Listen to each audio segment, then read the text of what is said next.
ഡൽഹി മുഖ്യമന്ത്രി അരവിന്ദ് കെജ്രിവാളുമായിട്ടുള്ള വാഹനവ്യൂഹം ED ഓഫീസിനുള്ളിലേക്ക് എത്തിയിരിക്കുന്നു. അരവിന്ദ് കെജ്രിവാളിനെ ED ആസ്ഥാനത്തേക്ക് എത്തിച്ചിരിക്കുന്നു. അതിന്റെ തത്സമയ ദൃശ്യങ്ങളാണ് പ്രേക്ഷകർ കാണുന്നത്. ഓഫീസിന് പുറത്ത് അതീവ സുരക്ഷയാണ് ഒരുക്കിയിരിക്കുന്നത്.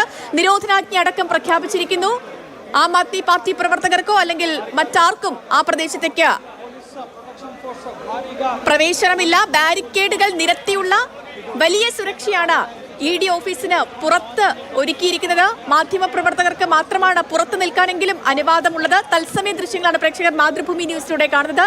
ഡൽഹി മദ്യനയ അഴിമതി കേസുമായി ബന്ധപ്പെട്ടുള്ള കള്ളപ്പണം വെളുപ്പിക്കൽ കേസിൽ ഡൽഹി മുഖ്യമന്ത്രി അരവിന്ദ് കെജ്രിവാളുമായുള്ള വാഹന വ്യൂഹം ED ഓഫീസിലേക്ക് എത്തിയിരിക്കുന്നു. അർജുൻ പീതാംബറിലേക്ക് പോകുന്നു. അർജുൻ, അങ്ങനെ വാഹന വ്യൂഹം എത്തിയിരിക്കുന്നു. അരവിന്ദ് കെജ്രിവാൾ ED ഓഫീസിനുള്ളിലേക്ക് കയറിയോ?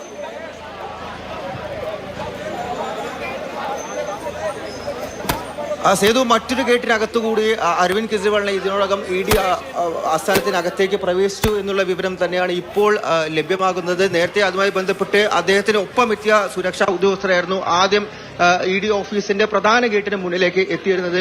സുരക്ഷാ ക്രമീകരണങ്ങളെല്ലാം തന്നെ ഒരുക്കിക്കൊണ്ട് അദ്ദേഹത്തെ ഇതിനോടകം ED ആസ്ഥാനത്തിലേക്ക് അകത്തേക്ക് പ്രവേശിപ്പിച്ചിട്ടുണ്ട് എന്നുള്ള വിവരം തന്നെയുണ്ട്. അതിനോടൊപ്പം ED സംഘം, അതായത് അരവിന്ദ് കെജ്രിവാളിന്റെ വസതിയിലേക്ക് പോയിട്ടുള്ള ED സംഘവും ഇതിനോടകം തന്നെ മടങ്ങി എത്തുകയാണ്. വലിയ രീതിയിലുള്ള ബസ്സുകൾ, അതായത് അരവിന്ദ് കെജ്രിവാളിനെ ചോദ്യം ചെയ്യാനായി അല്ലെങ്കിൽ അദ്ദേഹത്തിനെ അറസ്റ്റ് ചെയ്യാനായി EDയും മറ്റ് പോലീസ് സംഘങ്ങളും വലിയ സുരക്ഷാ സന്നാഹവുമായിട്ടായിരുന്നു വസതിയിലേക്ക് പോയത്. അവർ ആ വാഹന വ്യൂഹത്തിലോട് ഒപ്പം തന്നെ ആ അരവിന്ദ് കെജ്രിവാളിനെ കൊണ്ടുവന്ന വാഹന വ്യൂഹത്തിനൊപ്പം തന്നെ മടങ്ങിയെത്തിയിരിക്കുന്നു. അവർ എല്ലാവരും തന്നെ ഇതിനോടകം ED ആസ്ഥാനത്തിലേക്ക് വന്നിരിക്കുന്നു. കെജ്രിവാളിനെയും അകത്തേക്ക് പ്രവേശിപ്പിച്ചിട്ടുണ്ട് എന്നുള്ള വിവരം തന്നെയാണ് ലഭ്യമായിരിക്കുന്നത്. അതായത് ഇനി മണിക്കൂറുകൾ നീണ്ട ചോദ്യം ചെയ്യൽ തന്നെയാണ് ആരംഭിക്കാൻ പോകുന്നത്. അതിന് മുന്നോടായിട്ടുള്ള വൈദ്യപരിശോധന ഉൾപ്പെടെയുള്ള കാര്യങ്ങൾ ഒരു പക്ഷേ ഇതിനകത്ത് തന്നെ ഒരു ഡോക്ടറെ ഉൾപ്പെടെ എത്തിച്ചുകൊണ്ടുള്ള നടപടികളിലേക്ക് ED പോയേക്കും എന്നുള്ള കാര്യം തന്നെയുണ്ട്. എന്തായാലും മണിക്കൂറുകൾ നീണ്ട ചോദ്യം ചെയ്യൽ അത് അല്പനിമിഷത്തിനകം തന്നെ ആരംഭിക്കും.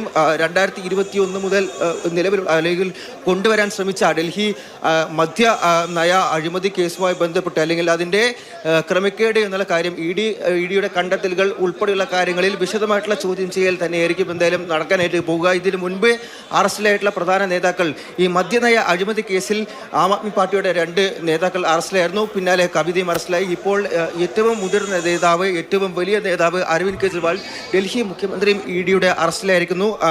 2 മണിക്കൂർ നീണ്ട അദ്ദേഹത്തിന്റെ വസതിയിലെ ചോദ്യം ചെയ്യൽ റെയ്ഡ്, അതിനൊടുവിൽ അദ്ദേഹത്തിന്റെ അറസ്റ്റ് രേഖപ്പെടുത്തി അദ്ദേഹത്തെ കൂടുതൽ ഉദ്യോഗസ്ഥർ എത്തുന്നുണ്ടോ? കൂടുതൽ ഉന്നത ഉദ്യോഗസ്ഥരൊക്കെ അവിടേക്ക് എത്തുന്നുണ്ടോ? ഒപ്പം തന്നെ സുരക്ഷാ വിന്യാസം കൂടുതൽ ശക്തമാക്കുന്ന നടപടികളിലേക്കൊക്കെ കടന്നിട്ടുണ്ടോ?